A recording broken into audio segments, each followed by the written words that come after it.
Bonjour à tous, bienvenue sur ce direct. Il y a beaucoup de vent, il pleut, donc j'espère que la qualité vidéo et audio sera bonne. Montez le son à fond dans tous les cas.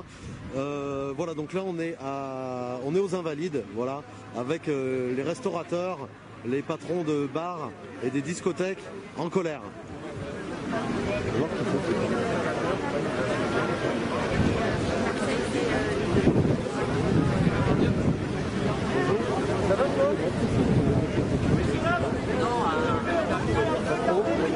D'accord, très bien.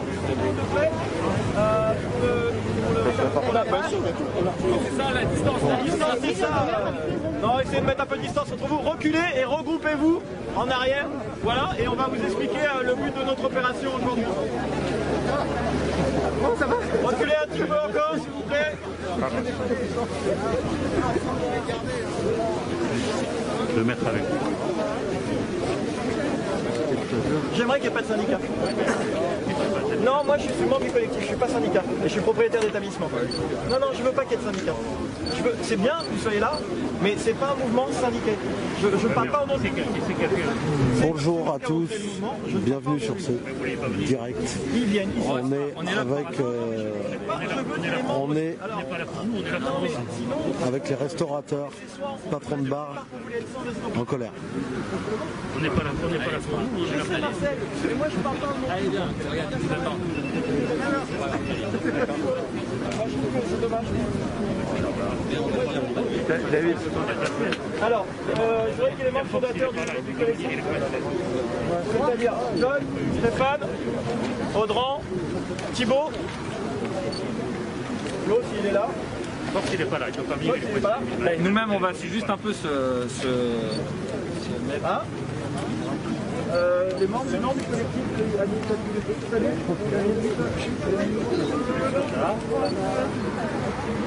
Bon, je te laisse la parole. Bien, bonjour à toutes et à tous, merci d'être venus. On a essayé de faire en sorte que ce rassemblement ne soit pas non plus une manifestation. On a subi pendant près d'un an des manifestations, donc c'est pas dans notre esprit. L'esprit, c'est de se rassembler, de discuter, de dialoguer pour demain faire face à une situation qui va être terrible, c'est-à-dire la fermeture potentielle et quasiment actée de nos établissements. Alors nous avons tous investi pour la sécurité de nos clients, nous avons investi dans des gels, dans des masques, nous avons investi au-delà même de ce que des fois le gouvernement nous demandait. Nous avons été bons élèves, nous avons fermé au mois de mars quand on nous l'a demandé sans discuter, nous avons perdu beaucoup d'argent, les charges fixes, certains d'entre nous ne s'en sont toujours pas remis et la détresse économique, elle est évidemment là, elle est terrible, on le voit au quotidien avec l'ensemble des restaurateurs mais également des bars, des discothèques, des théâtres, tout ce pan de l'économie au fond est aujourd'hui bouleversé, perturbé. Alors, nous avons créé ce collectif qui s'appelle Restons ouverts. Restons ouverts parce que on ne veut pas tout simplement mourir et c'est la restauration, le loisir, la fête, c'est l'esprit gaulois, c'est l'esprit français. Alors on n'appellera pas demain, et soyons clairs, à une insurrection citoyenne. Si demain le préfet nous demande de fermer, on fermera. Aujourd'hui l'idée c'est de dialoguer parce que nous avons une crainte, ça s'appelle nos charges fixes, qui va les prendre en charge. Quelles sont les mesures que le gouvernement va mettre en place pour nous aider à passer ce cap? Nous nous sommes endettés, il y a eu le prêt garanti par l'État. Il ne faut pas oublier que ce prêt à un moment va falloir le rembourser, donc c'est de la dette que nous avons inscrite dans nos bilans. Nous avons décalé nous avons fait les reports auprès des banques, ça a duré 6 mois. Pour ma part, et comme beaucoup d'entre vous, eh bien, ces remboursements ont démarré il y a quelques jours. On a commencé à re-rembourser et quand on commence à re-rembourser, eh bien, la situation risque de s'aggraver. Je crois que toutes les professions sont aujourd'hui représentées. C'est une profession qui souffre, c'est une profession qui aime la vie, qui aime les gens. Et on a tout fait pour ne pas arriver dans cette situation. Alors c'est l'incompréhension. L'incompréhension parce que on a mis des investissements, on a été offensif, on est pour certains d'entre nous pas partis en vacances au mois d'août, on a laissé nos établissements ouverts pour au final avoir un reconfinement. Ce qu'on demande, au fond, eh bien, c'est que le gouvernement nous entende, que ces charges qui pèsent sur nos entreprises, eh bien, elles soient prises un moment en compte parce que la casse, elle va être terrible. Nous avons tous perdu globalement entre 40 et 60% de chiffre d'affaires. Pour certains, c'est 100%. Les amis qui ont des discothèques qui ne sont toujours pas ouvertes, c'est 100% depuis le début de l'année. Et ils ne sont pas prêts, hélas, de réouvrir. On est solidaires avec nos amis de Marseille et de Nice, d'Aix-en-Provence, qui eux ont fermé, Lyon. Soyons clairs, demain on va refermer. Il faut qu'on se prépare à ça, il faut qu'on se prépare à cette situation. Elle est inéluctable.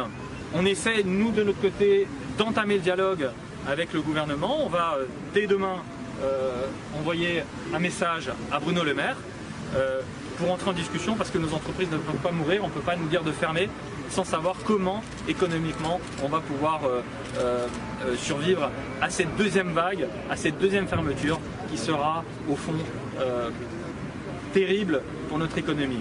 Alors nous sommes des combattants, nous sommes dans nos affaires, on ne compte pas nos heures, on travaille tous les jours, on est dimanche, on est là, il pleut, on est là. Je vous remercie et nous vous remercions à toutes et à tous d'être venus de façon pacifiste. On remercie également à la police qui nous a autorisés, et on peut les remercier parce qu'ils ont eu le discernement, ils ont appelé à la préfecture, ils ont dit bon voilà, c'est un rassemblement pacifiste, et ils nous ont laissé jusqu'à 16 heures pour qu'on puisse se réunir sur le territoire, sur le domaine public, parce que il ne s'agissait pas pour nous aussi d'être en infraction en disant nous on respecte les règles, mais on ne va pas respecter les règles ici. Donc merci au préfet, merci à ces deux fonctionnaires de police qui nous ont évidemment autorisé de nous réunir de façon à ce qu'on puisse discuter. Merci également à la presse, aux médias, parce que vous êtes notre parleur. Le gouvernement ne nous écoute pas toujours, ou peu, et grâce à vous, grâce aux médias, eh bien, on peut relayer ce que nous attendons, nos craintes, vos craintes. Les médias sont là, les journalistes sont là, n'hésitez pas à leur parler. On est vraiment dans un mouvement pacifiste. Il ne s'agit pas d'être destructeur, mais constructif.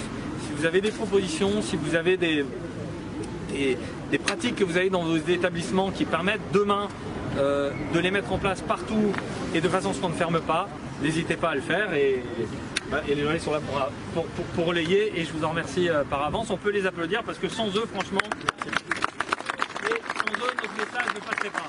Alors, moi, je voulais vous parler, merci Stéphane, je voulais vous parler de la création de ce collectif qui est peut-être le début d'une belle histoire qui peut nous permettre demain de créer des belles choses et d'ouvrir le plus longtemps possible. Ce collectif est né il y a presque 48 heures d'une discussion entre John et moi. On s'est dit il faut faire quelque chose contre ce décret, il faut faire quelque chose, il faut réagir, il faut se réunir. L'idée, comme l'a dit Stéphane très bien, c'est que ce soit pacifiste, c'est de montrer le meilleur de notre profession, le meilleur de notre image. Nous, ce qu'on sait faire, c'est de la convivialité. Ce qu'on fait au quotidien, c'est de faire en sorte que les gens soient heureux de venir chez nous. Donc là, on représente une très belle image de notre profession. Déjà, je tenais à vous remercier d'être présents, de garder cet état d'esprit, de faire en sorte que notre métier soit le mieux valorisé. C'est hyper important qu'on montre qu'on n'est pas des révolutionnaires. On est là pour proposer des choses, pour éviter qu'on s'enfonce dans une crise qui serait inéluctable pour nous et qui serait un drame. Nos clients, ce sont notre cœur de métier. Nos clients, pour nous, notre métier, c'est la vie. Faire en sorte que nos clients passent des bons moments chez nous, c'est l'essentiel. Donc ce collectif doit être le reflet de cette volonté, de cette envie de faire plaisir. Je voudrais vous présenter quelques membres de ce collectif parce que chacun a une fonction différente au quotidien. John fait du média et travaille avec Audran qui a un projet de restaurant festif. Là on a Thibaut qui lui est dans l'événementiel, qui est un des métiers les plus touchés actuellement. La partie événementielle pour la restauration, pour l'ensemble de notre métier et des loisirs, est un des métiers les plus touchés, fermé à 90%. Aucune activité. On a parmi nous quelqu'un qui travaille dans la restauration, qui travaille dans un établissement du 8e arrondissement qui est fermé, et pour eux, ils ne vivent qu'avec la clientèle. Si les clients ne sont plus là, ils n'ont plus de salaire. Et c'est extrêmement important que ce représentant du personnel soit présent avec nous parce qu'on n'est pas que des patrons, on n'est pas que des exploitants, on est aussi une force de la restauration. On est tout un collectif de membres de ce métier et il y a des organisateurs de soirées, il y a des syndicats, je le rappelle, ils sont avec nous, ils nous accompagnent. Il y a le GNI, il y a le SNEG, il y a l'UMI, il y a d'autres syndicats certainement qui doivent être présents. Il y a les membres des buralistes également qui sont des titulaires de débit de boissons qui sont concernés par cette mesure. Donc je vous le dis, on est un collectif qui a été créé il y a 48 heures et déjà on va être relayé dans le monde entier aujourd'hui. Donc ça prouve qu'il y a une intention forte de défendre notre métier et c'est ce que l'on veut faire. Donc ce collectif va se transformer en association très rapidement. On vous mettra sur la page Insta les moyens pour nous permettre de nous aider, de créer d'autres manifestations parce que malheureusement je pense qu'on va être obligé de créer d'autres événements et d'autres manifestations pour continuer de faire parler de nous. Et je compte sur vous pour grossir ce petit groupe qui en 48 heures est un trafic d'influence énorme. Vous êtes géniaux, c'est vachement bien qu'on soit réunis en 48 heures. Qu'on ait réuni toute la presse, et il y a de la presse mondiale hein, qui est présente, il y a des médias internationaux et des médias français qui retracent au quotidien nos problèmes depuis maintenant 6 mois. Donc on vous remercie tous, merci encore de votre soutien, continuons le combat, on lâche rien, ce mouvement n'est qu'au début et on l'espère pour de belles choses et non pas des fermetures. Merci à vous.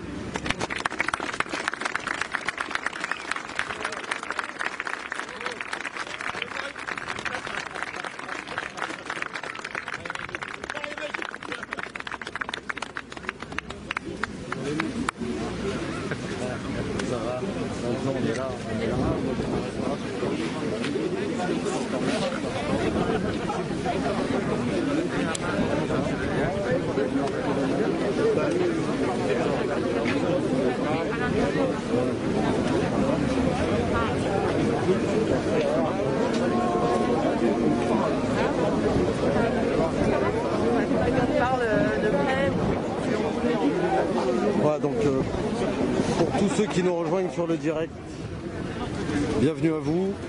Nous sommes avec les restaurateurs, donc patrons de bars, boîtes de nuit en colère, aux Invalides à Paris. Donc je vais essayer de choper quelqu'un en interview.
Alors voilà, en fait je cherche une personne en particulier à interviewer mais que je trouve pas, donc je vais prendre quelqu'un d'autre.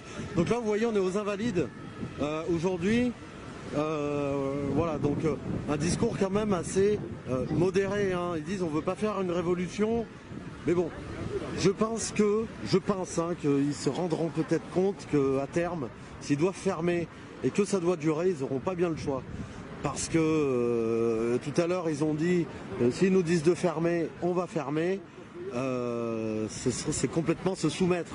Ils demandent des aides de l'État, mais je pense que la meilleure aide que peut leur faire l'État, c'est tout simplement les laisser ouverts.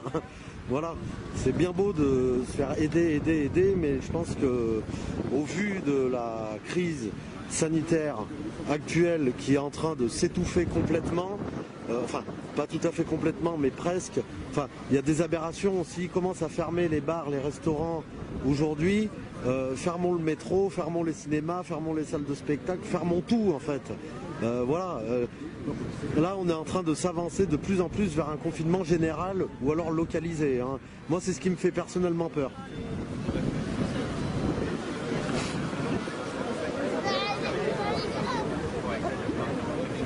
Dites-moi ce que vous en pensez dans les commentaires.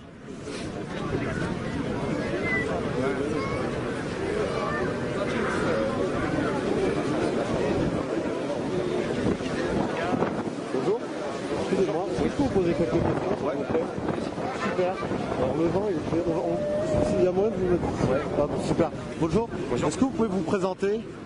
Alors moi je suis Jacques et je gère plusieurs établissements sur Paris, dont la Grosse Caisse notamment. Oui. Voilà, je suis patron de bar. Patron de bar alors? Ouais, patron de bar. Ouais. Restauration non, c'est que bar. Bar de nuit qui ferme de base à 2h. À 2h. Ouais. D'accord. Qu'est-ce que vous pensez de. Enfin déjà pourquoi est-ce que vous êtes là et qu'est-ce que vous pensez d'un rassemblement comme celui-ci?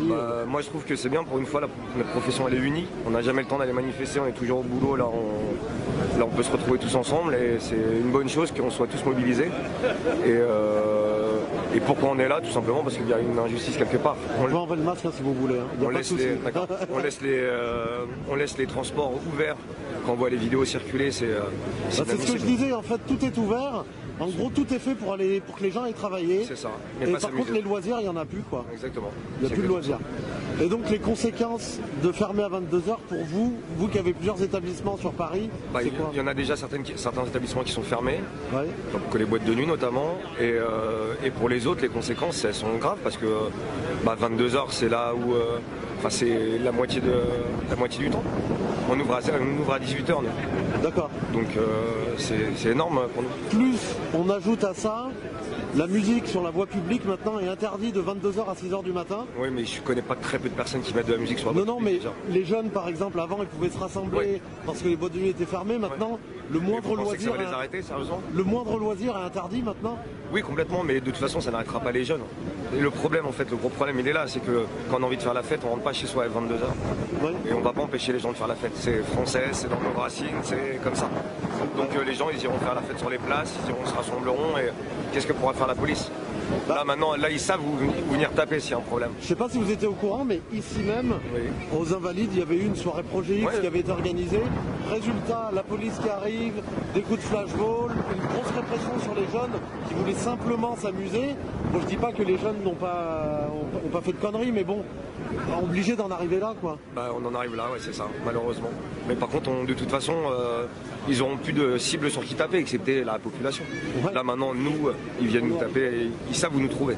Ouais. Mais par contre, quand ils vont aller sur les places, picoler sur les places, etc., ils ne pourront plus rien faire.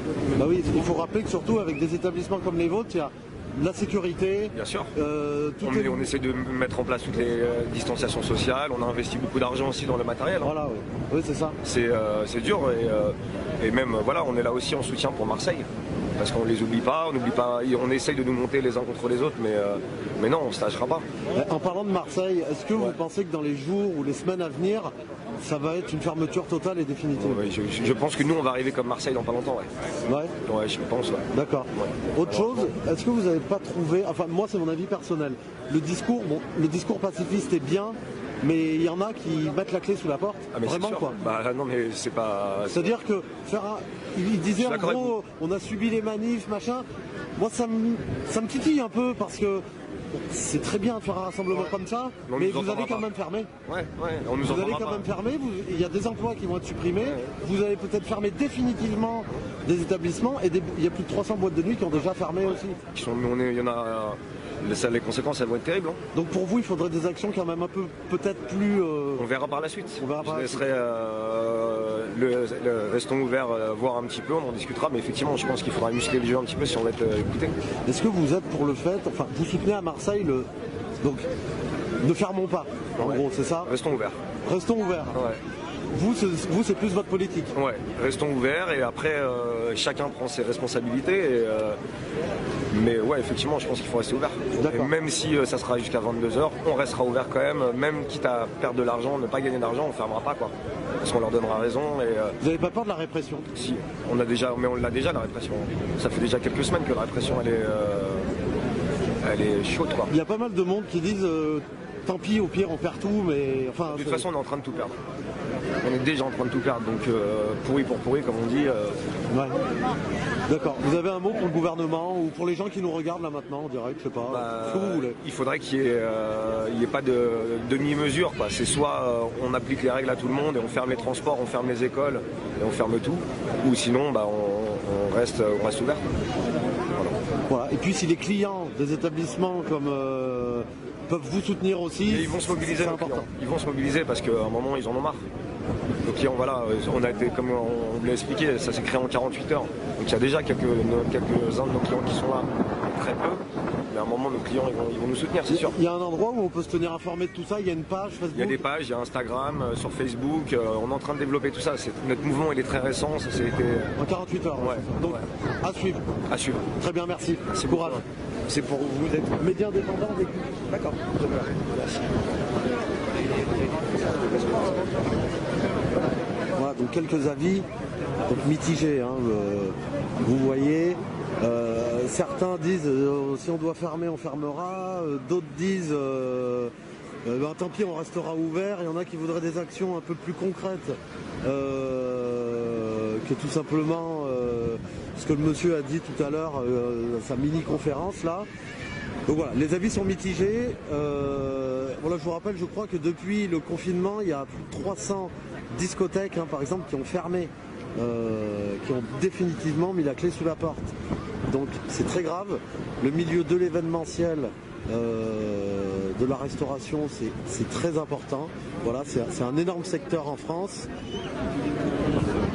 Donc vous aussi, si vous voulez les soutenir, essayez de rester informés sur les réseaux sociaux. Le mouvement est tout neuf, donc il y aura des informations un peu plus tard qui seront données sûrement dans la semaine sur les réseaux sociaux. On ne se manquera pas de les relayer. Voilà. Sachez quelque chose, c'est qu'il ne faut pas mettre tout le monde dans le même panier. Hein. Tout à l'heure, là, il y a quelqu'un qui a dit « Oui, on a subi avec les manifestations ». Bon, écoutez, c'est son avis. C'est une personne qui l'a dit sur les 80 qu'il y a aujourd'hui, maintenant. Là. Voilà. Ne mettons pas tout le monde dans le même panier. C'est tout. Il faut savoir que la restauration, les boîtes de nuit, les bars, c'est rare qu'il y ait des mobilisations. Ils ne sont peut-être pas non plus habitués à se mobiliser. Voilà, donc c'est un début pour le moment.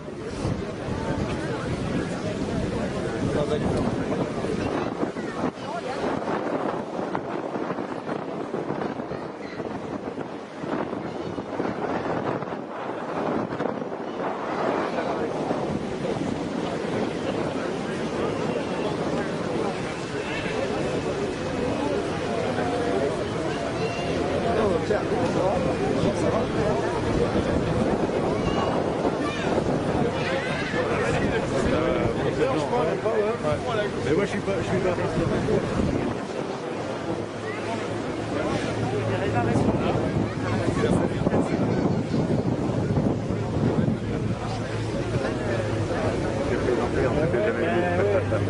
c'est marrant, c'est le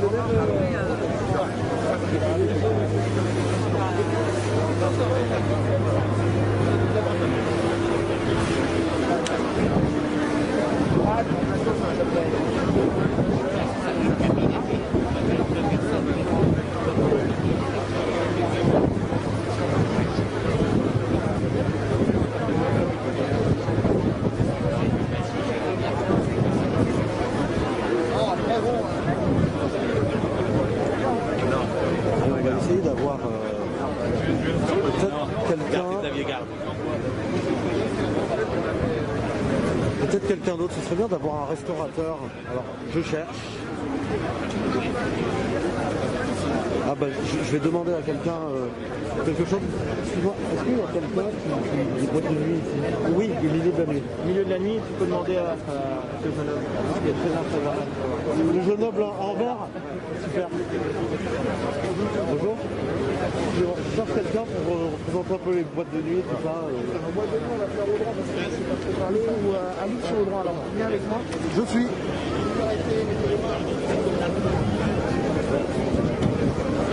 C'est pour la télé? Média indépendant vécu. Moi j'ai vu.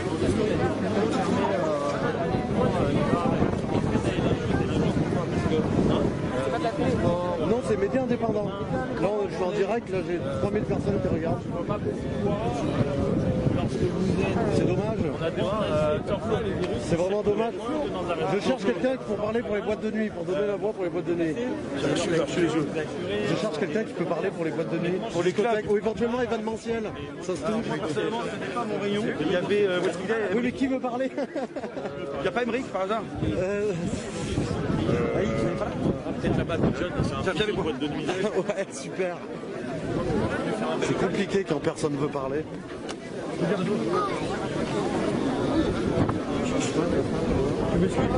Je te dis, Camille, la personne la plus à même pour parler à la limite des clubs. Événementiel, boîte de nuit. Moi, je suis juste donc vous allez aller.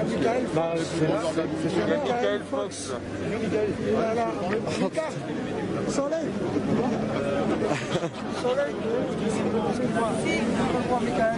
Alors, Michael. Bon, tu me dis au cas où je suis. Non, c'est voilà. Merci, merci. Pas pour les rayons. Génial. Super. Voilà. Bonjour monsieur. Bonjour. Média indépendant, vécu. Je cherche quelqu'un qui voudrait parler un peu de l'événementiel, boîte de nuit. Je pense que c'est l'un des secteurs les plus touchés en fait. Je peux vous poser quelques questions? Ouais. C'est pour les réseaux sociaux, c'est ça? Là je suis en direct là, ouais, sur Facebook, YouTube et Twitter. Ah d'accord. Voilà. Ça vous va? Ouais. On se met un peu à part ou je sais pas? On se met en part. Allez, je vous laisse choisir la place. Excusez-moi aux médias et à tous, restez plus sur la pelouse plutôt que sur la route pour des raisons de sécurité, c'est ce qu'on nous a demandé. Merci. Bon, c'est pas grave, on va rester là. Allez, on se fait là. Allez, bonjour. Bonjour. Si vous voulez enlever votre masque, vous pouvez. Hein. C'est vrai, j'ai le droit? Vous avez le Je droit. peux me faire embarquer par les flics? Non, c'est bon, je dis rien. C'est une amende à 135 quand même. Hein. Bon, bah allez, on Garde. garde alors. On sait jamais. Donc bonjour, est-ce que vous pouvez vous présenter s'il vous plaît? Ouais, je suis Michael Fox et j'ai un groupe qui s'appelle Lieu d'émotion. Et on a une douzaine d'établissements avec de l'événementiel, de la restauration et des bars. Alors depuis le début du confinement, je pense que l'un des secteurs les plus touchés, si c'est pas le secteur le plus touché, boîte de nuit, qui doivent pas réouvrir avant a priori avril. Est-ce que vous pouvez nous en dire un peu plus et pourquoi est-ce que vous êtes là aussi aujourd'hui et revenir un peu sur tout ça? Alors en fait, on n'avance pas en recul et donc on a l'impression que toutes les années de travail sont bafouées avec des décrets, des réglementations qui ne tiennent pas debout et avec des espèces d'idées que le gouvernement peut avoir. Ils appliquent ces idées, ils sont contents de leurs idées et ils imposent leurs idées. Et malheureusement, on ne fait pas le poids. Donc on est obligé d'appliquer ces idées, mais de temps en temps, il faut dire qu'on n'est pas d'accord. C'est pour ça qu'on est là aujourd'hui. Alors que vous avez une réponse à leur apporter, vous avez des mesures que vous êtes prêts à mettre en place ou qui sont déjà peut-être en place dans certains endroits? Les mesures sanitaires sont mises en place depuis bien longtemps, parce que depuis la réouverture, on les a mises en place, elles sont obligatoires. Par contre, ce qu'il faut savoir, c'est que je ne pense pas qu'il faut confronter l'économie avec le médical. Aujourd'hui, c'est ce que le gouvernement est en train d'essayer de faire. Il confronte en fait la voie du médical et la voie du sanitaire contre la voie de l'économie.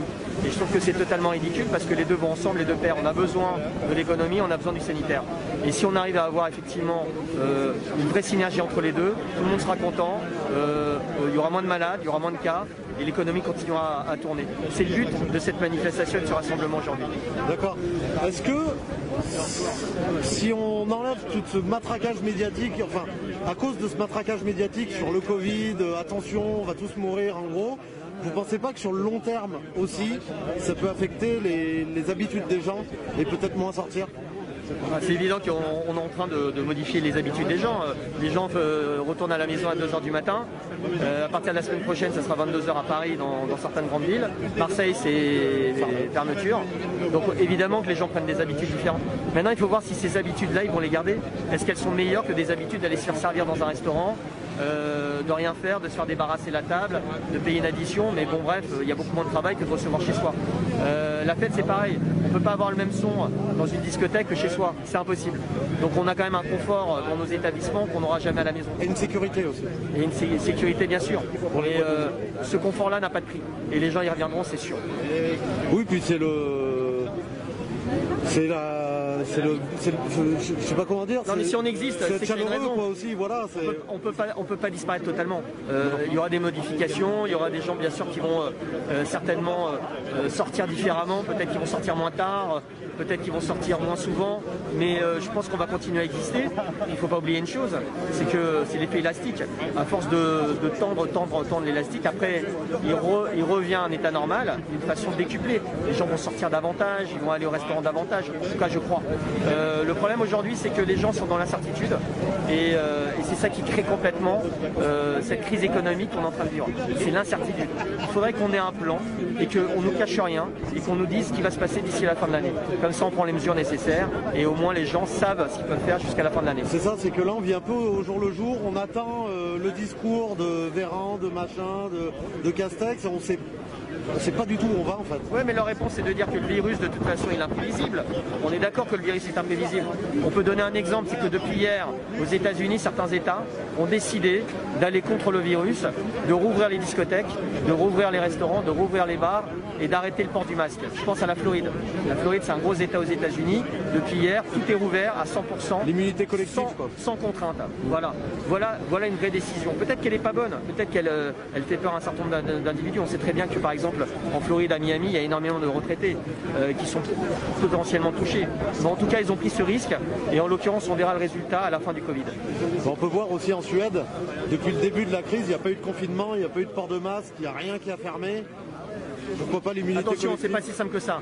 Je pense que dans ces pays-là, comme la Hollande, effectivement, ils n'ont pas imposé les choses de la même manière, mais les distanciations sont très bien suivies. Les gens font extrêmement attention, effectivement, aux gestes barrières, etc. Ils font attention, chaque individu fait attention, effectivement, aux autres.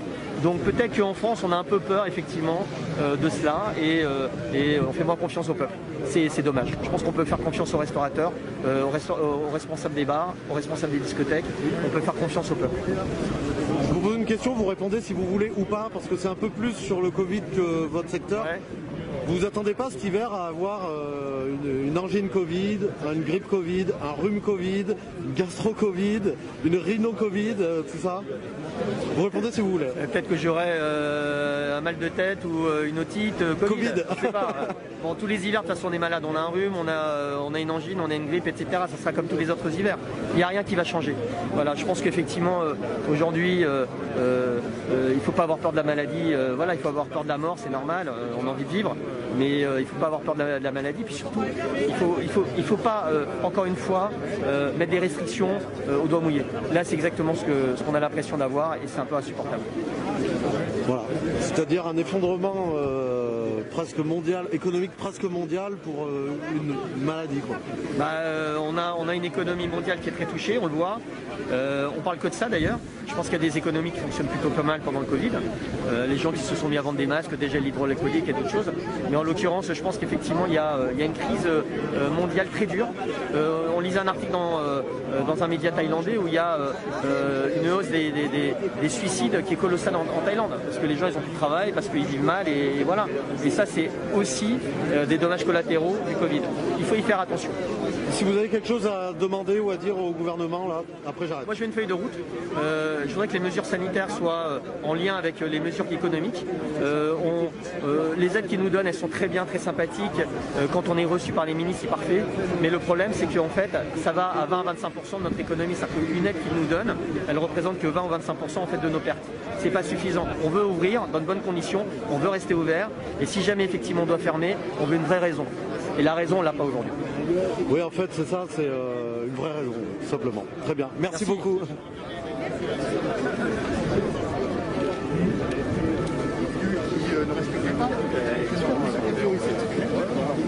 Oui, voilà.